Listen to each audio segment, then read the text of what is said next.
We are on the cusp of a major social change. Do you feel it? Even if you don't, make no mistake, change is coming, and it is going to be unforgettable.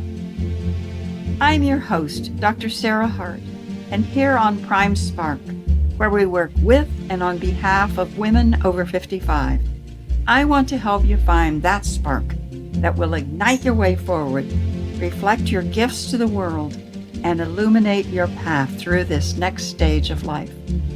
Through these podcast conversations, I hope to inspire you to see how you can make a significant contribution to some of the gnarly problems that are facing us right now.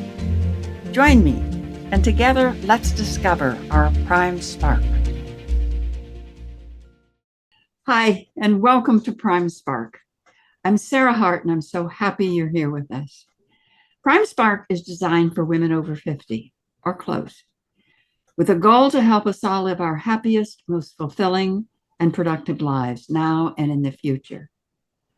The mission of Prime Spark is to change the way our society sees and treats older women. That's a big mission, which only means we all need to be involved and we need to get going now. And today I have the pleasure of talking with Elizabeth Bachman, a woman whose work I greatly admire. Elizabeth Bachman is the go-to person for advanced level training in speaking, presentation skills, career development, and leadership. With a lifetime spent perfecting the art of presenting, she helps high-level clients get the promotion/job/recognition they deserve within an organization and within an industry. Elizabeth says, change the way you are perceived by changing the way you communicate. A sought-after speaker and strategist in Silicon Valley, nationally and internationally, Elizabeth works with leaders and influencers who need to become concise and compelling presenters. Her visible and valued leadership certification helps executive women get past the glass ceiling and position themselves as leaders. Elizabeth has directed such luminaries as Luciano Pavarotti and Placido Domingo in more than 50 operas around the world, giving her a wealth of tools to help business professionals become respected presenters. Fluent in 5 languages, she is adept in working with presenters from many countries, bringing her global experience to her clients. Elizabeth says strategic speaking for results when you want to make a difference, not just a point. Hi, Elizabeth. Thank you so much for being here. I'm so glad you're with us. Thank you, Sarah. I'm honored to be invited. So in getting started, let me just ask you, do you experience getting older? And if you do, what is that experience? And if you don't, why is it that you think that you don't? Well, there are parts of me that still feel 16, but I do. 16 was a long time ago. Yes, of course, I experience getting older. So I'm in my late 60s now, and some things physically don't work in. I'm not as lithe as I used to be, but also I find that getting older, I don't have patience for the nonsense that I put up with in my younger days. So it's like, okay, let's get on with it. And I see that with a lot of women my age is, all right, this is who I am. This is what I do. Don't give me that crap, kid. And so that's the sort of thing I notice. In these podcasts that I do, I've spoken to lots of women, and it is interesting that so many of us say the same thing that you just said in one way or another. And any moment now, I think our society and our advertisers will catch up with that point, that we are different. We are not who they think we are. So I love that. Well, you do see more representation of smarter older women these days. I mean, it used to be nobody. Right. You know, like a woman turned 30 and she just disappeared. So, or then she turned 40 and she disappeared.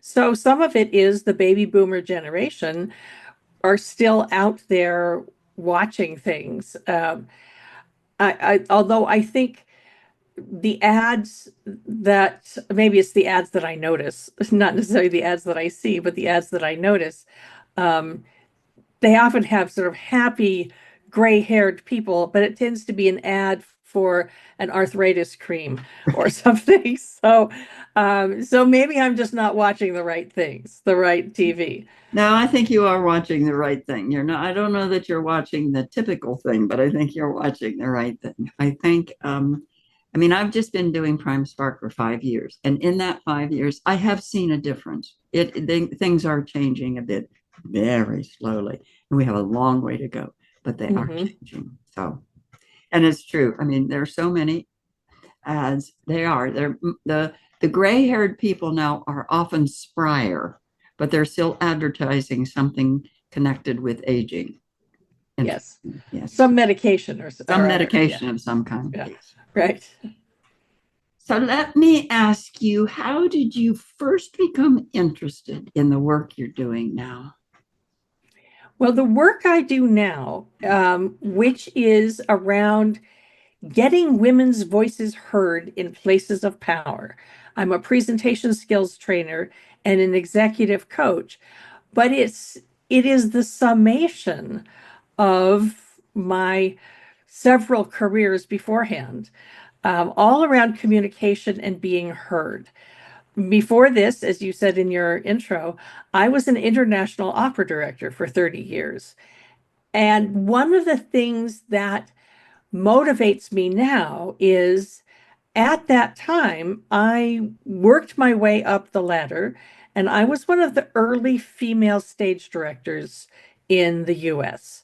So it was in the early wave to the point where you'd go to some town and they'd send the local arts reporter, and the arts reporter would say, "So, do you have a different view of Carmen because you're female?" And I would go, "Yes, as a matter of fact, I do."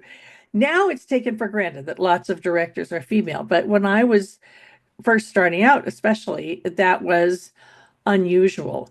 And then the big barrier was I wanted to run an opera company, and that's where I hit a glass ceiling. I was known and respected as a director, and the singers I knew, they all said, "Oh, you'd be great running an a company. Yes, any company you run, I'll be there." And so when there were opportunities, I applied. First time I applied, and they said, "Wow, we think you're great." And, flew me in for the interview, and they gave the job to a man. And I said, "Okay, next one." And this happened over and over for about 3 years. Uh, Over and over, I would be on the short list, number two, number three, and I'd watch the job go to a man. And there were two things that came out of that. One was I knew it was bias, but also was two kinds of bias. Not necessarily that I was female, but when you're worried about money, it people are more inclined to trust a man than a woman. Uh, and the the people who the people who actually do the hiring are the boards of trustees. So if you're the board of trustees of a nonprofit, you are always worried about money. But the other thing I didn't realize is being good at my job and loved by my peers didn't matter because they weren't the ones making the decision. The decisions, it's the boards of trustees that hire the artistic director and the general director. And I should have been marketing myself to them, but I didn't know that. And it wasn't until I started doing the coaching work that I'm now doing that I look back and I would go, "Oh, that's what was going on. I was marketing myself to the wrong people." and falling into a lot of traps that a lot of women fall into. So part of my mission of getting women past the glass ceiling is because I have made all the mistakes. I've already made those mistakes. So maybe I could pass on some of the lessons I learned very painfully to other people. And then basically what happened was when no one would give me an opera company to run, so I made one. I founded an opera company, a summer opera company. It was an Austrian American joint venture and sold myself, sold the idea. But that was where I learned the art of public speaking because in order to raise the money to launch it, I had to give speeches.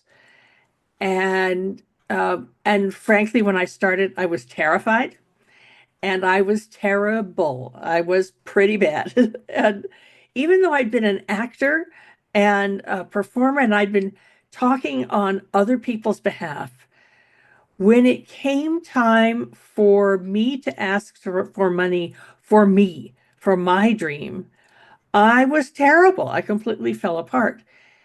And what saved me was a presentation skills trainer who came to one of the house parties I did and called me up the next day and said, you know, there's some things you could do that would get you better results. And that's where I had no idea there was such thing as public speaking training. And she taught me. The other thing was, I was trying to start a nonprofit company on a shoestring. And I realized I needed to hire her. I needed her help, and I didn't have the money.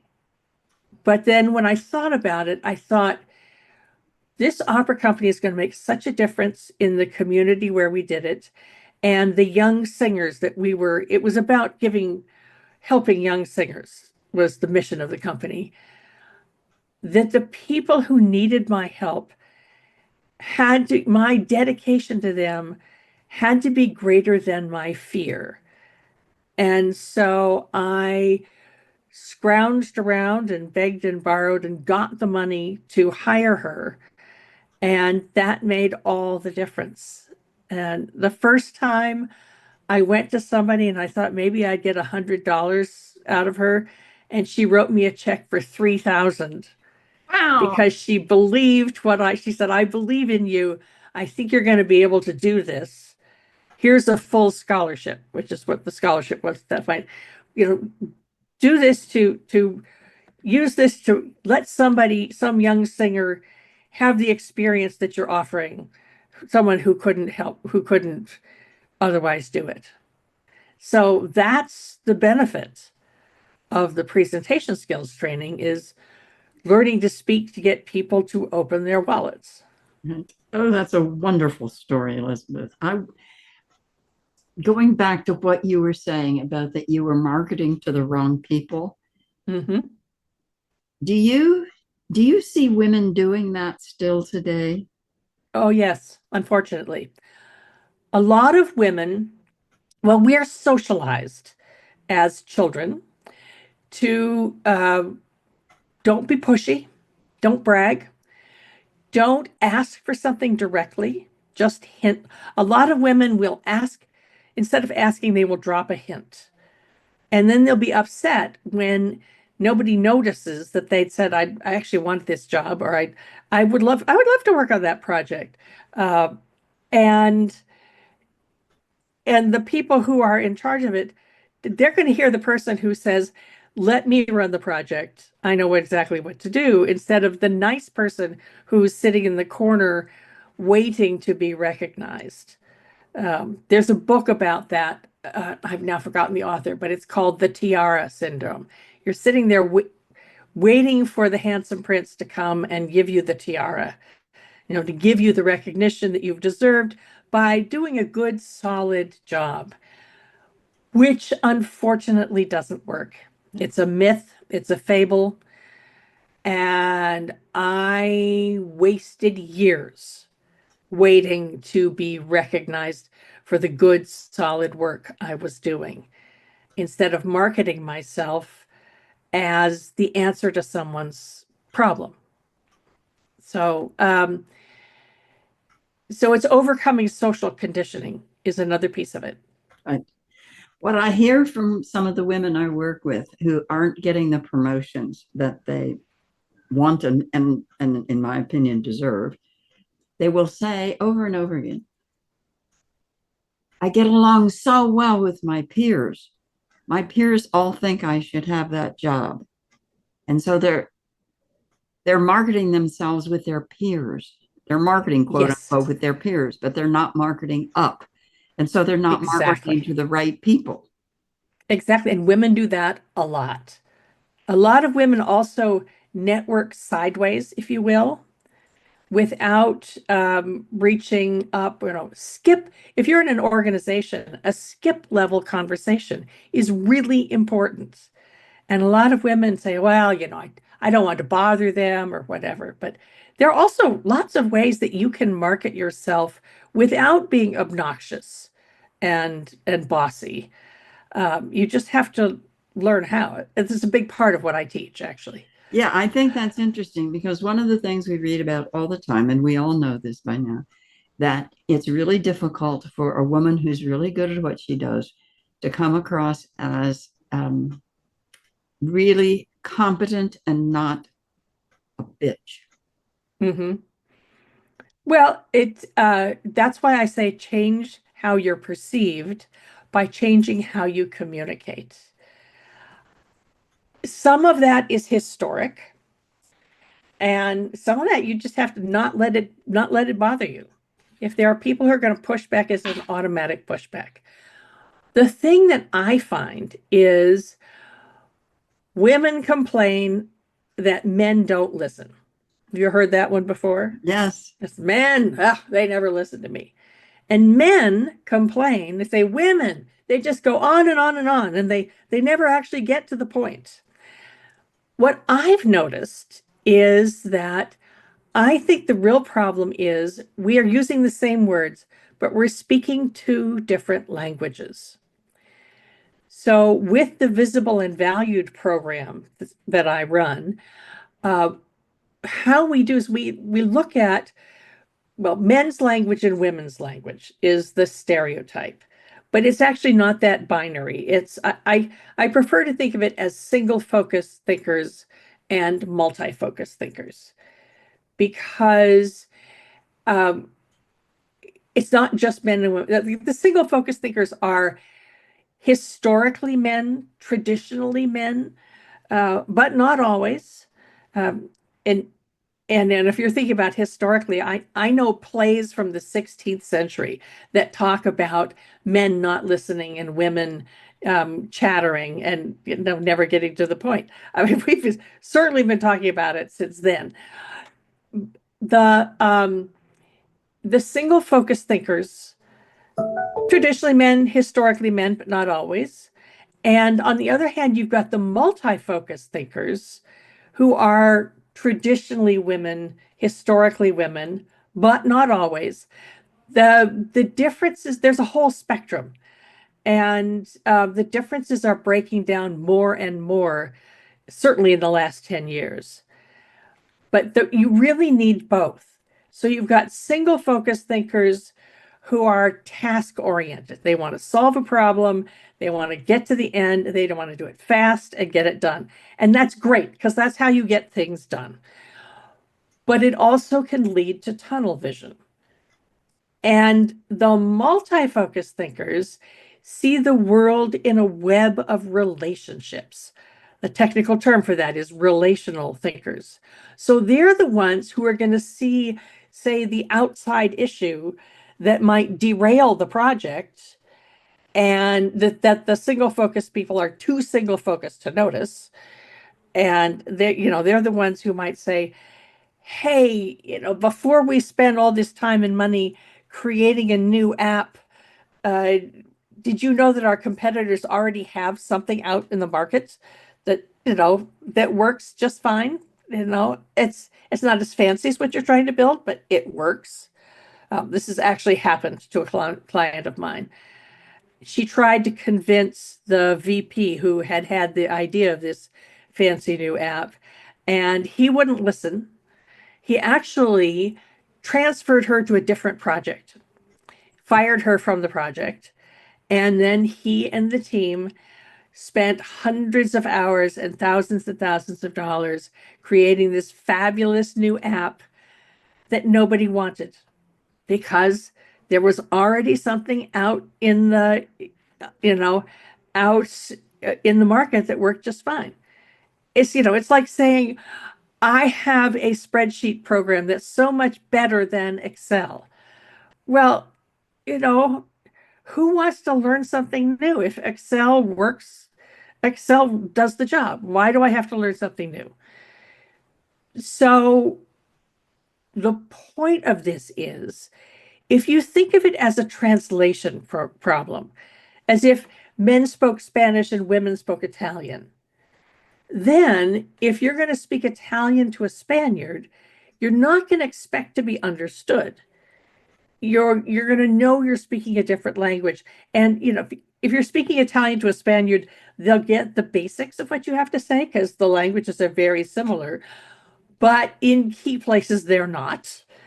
And, if it's something really important, you're going to bring along a translator. You're going to adapt what you have to say to the language that the listener understands.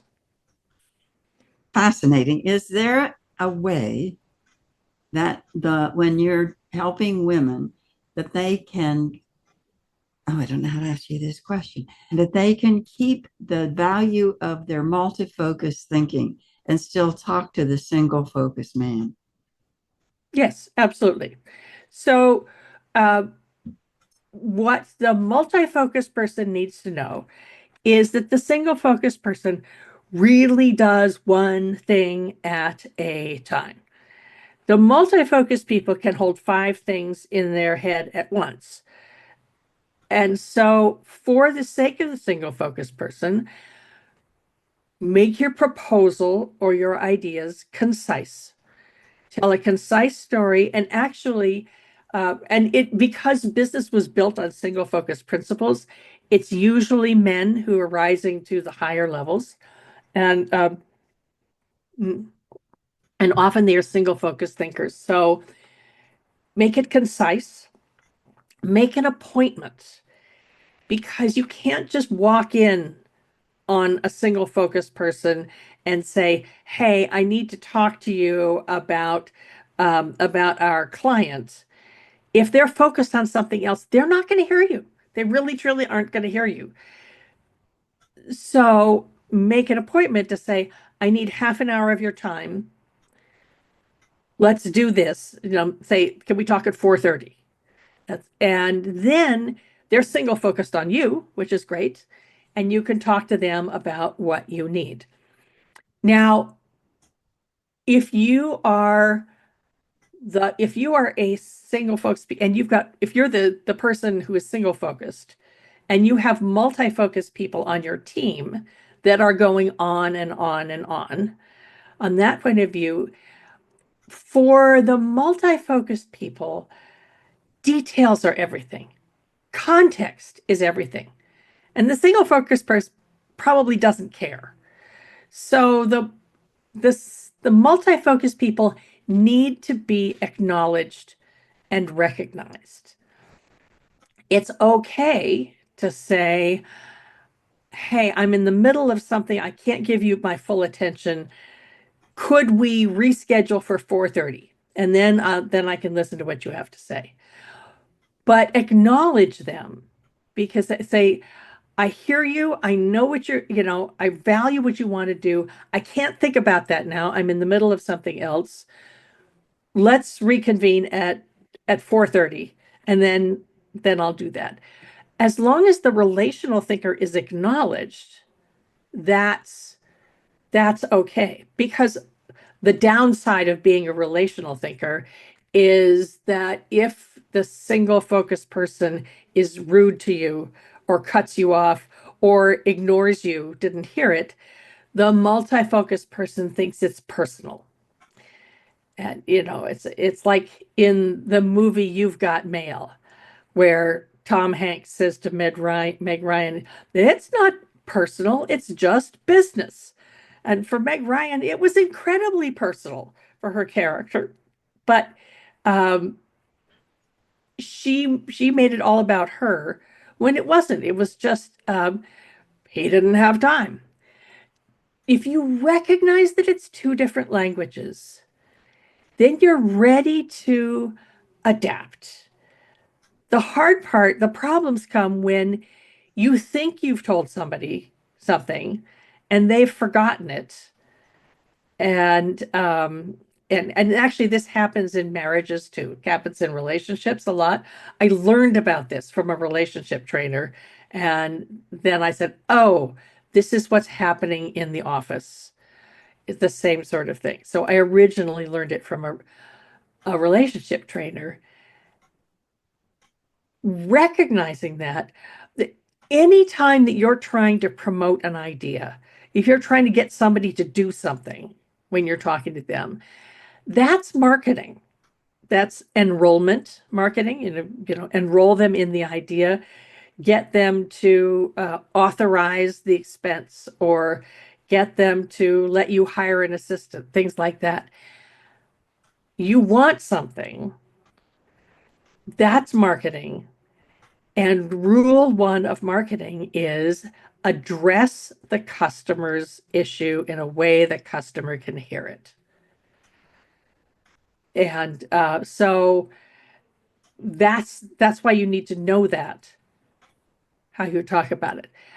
And the thing is, it's one of the big basic miscommunications in the workplace that we're so used to it, we don't notice it, and we don't notice it and take it for granted or just complain about it. Here's the other piece, though. When women don't feel heard, especially senior women, ultimately they get fed up and they leave. They walk away, they quit. Because when you're not heard and not respected and dismissed or put down all the time, resentment builds up. And most of us are trained to be polite. So we just swallow the resentment and swallow the resentment. At some point, it'll explode. And the problem is usually the person who's been stuffing down their resentment all this time explodes over something tiny, something really trivial. And then everybody goes, hey, what's the matter with her? You're not taken seriously.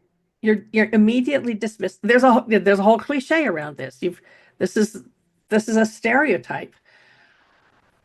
If we address it early, recognize it, then the single focus people can make the best use of the multi-focus people on their team and the single focus people on their team, and vice versa.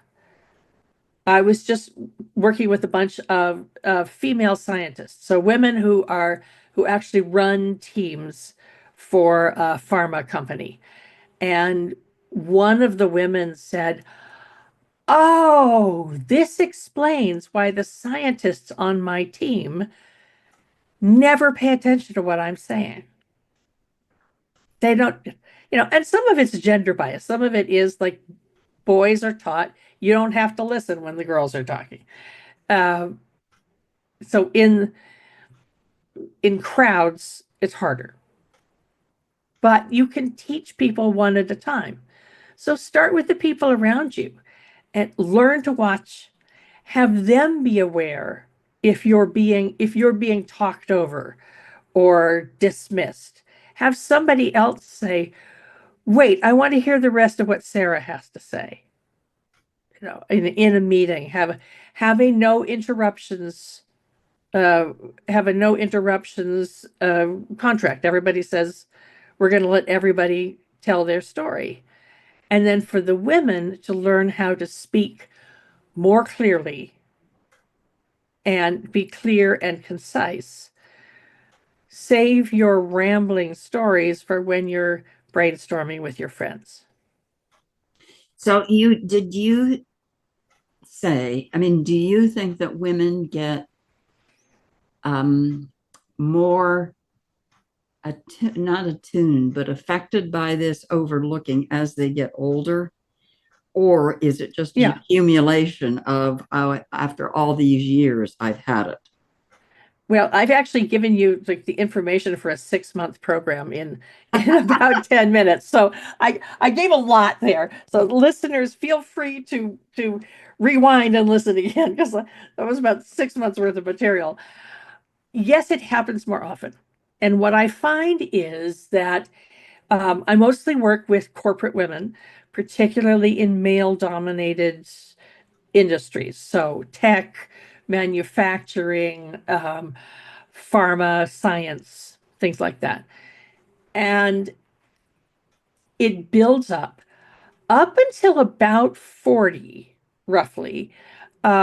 Most women think if I just work harder, I'll get I'll get the reward. They'll recognize what I'm doing. And up until about 40, that kind of works. It's between 40 and 50 that women, if they're in a company that's not going to take them seriously, that's when you realize.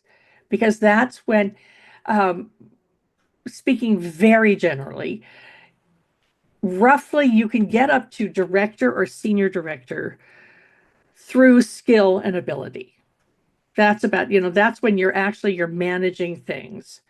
From senior director to vice president, that's often where the glass ceiling kicks in because from senior director on down, you're still a worker.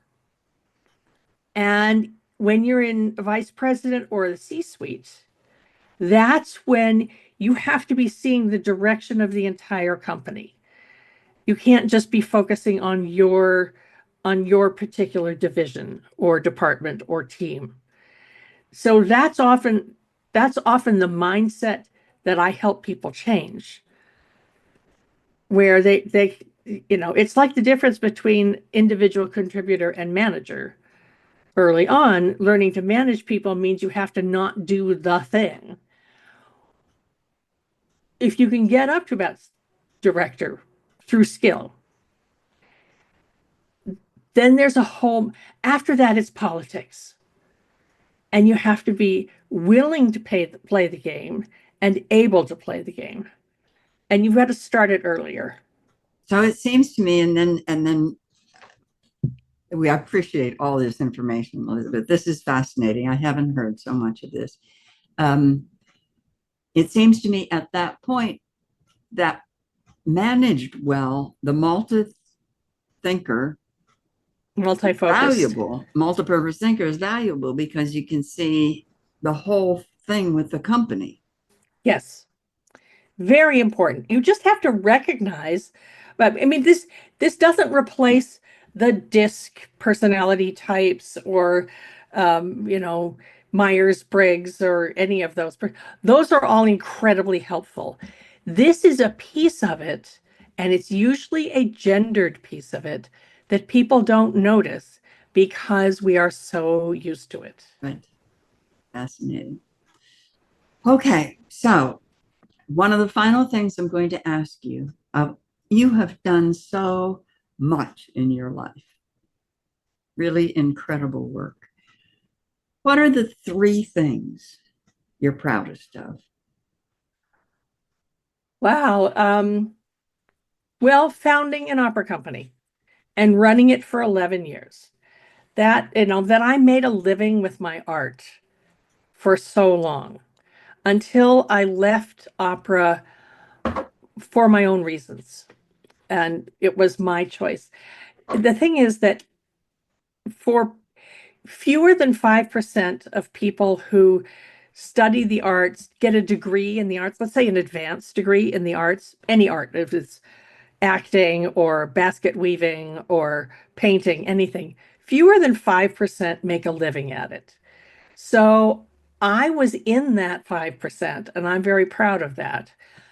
However, only 5% of that 5% makes it past 10 years. And then, you only get about 10 years because then along comes someone else who's younger, cuter, cheaper, somebody who's new. People always want the new thing, and you're a known quantity. That point, I was in the 95, I made it into that 5%, and then I had to pivot because I hit a glass ceiling. There were a few people who made it through the glass ceiling. I wasn't one of them, and that was hard. Yeah. That was a hard pivot. But I'm proud of that. I'm proud that I founded an opera company and ran it for 11 years and made a huge difference in people's lives. Um, and then one of the other things that's not so much is a tool of my profession is I love speaking 5 languages. One of the things I loved in opera is that I was regularly working in English or French or Italian or German. And my 5th language is Spanish. So I worked in Puerto Rico for a while. I worked in Argentina for a while and used my Spanish that way. But it has taught me so much about the way words work, and that I could think of something and I think, I wonder where that word comes from. Does it come from Latin? Does it come from German? A lot of English words either come from a Germanic base or a Latin base. And the way people think, it makes me pay attention to the way people think. And then also as a presentation skills trainer, speaker trainer, I pay a lot of attention to diction, good old-fashioned diction. How do you speak so people can understand you? Especially when English is not their first language, or it's not your first language, which is incredibly common nowadays. So I'm very proud of that language skill. That would be my number 3. Oh, I think that's amazing, Elizabeth. There are so many of us who are trying at this point in our lives to learn another language, and it's really hard. You need to start. You either need to have the facility for languages, you need to live in the country, or you need to start early in your life. I chose a profession that that required me to be able to work in multiple languages, and was one of the reasons why I never planned to work in opera. But when I fell into it, I thought, oh, I love theater, I love music, I love languages, I love travel. Opera has given me both. It's taken me around the world. And then when it was time to do something else, I was able to decide to do something else and use all those skills for other reasons. Yes. Well, this has been brilliant, Elizabeth. Thank you so much. And that's our time today. So please join us again. You can find our Prime Spark podcast on every popular outlet. Find out more about Prime Spark at primesparkwomen.com. Thank you so much to my guest, Elizabeth Bachman. And where can they find you, Elizabeth? I'm sure people are going to want to find you. The easiest way to find me is on LinkedIn, and I am Elizabeth Bachman, Elizabeth with a Z, and Bachman, Bachman. And I'm the only one with that spelling. Thank you so much for being with us. Thank you for letting me rattle on about my passion. Oh, no, this was delightful. There's so much good learning in there. Thank you. Thank you. And thank you all for being with us. Take care, spread tolerance and love. Bye-bye. Thanks for listening. If you enjoyed today's episode and would like to stay updated, you can head over to my website, primesparkwomen.com, and get my free Spark Guide, 7 questions to ignite your spark. to help you discover your own spark. See you in the next episode.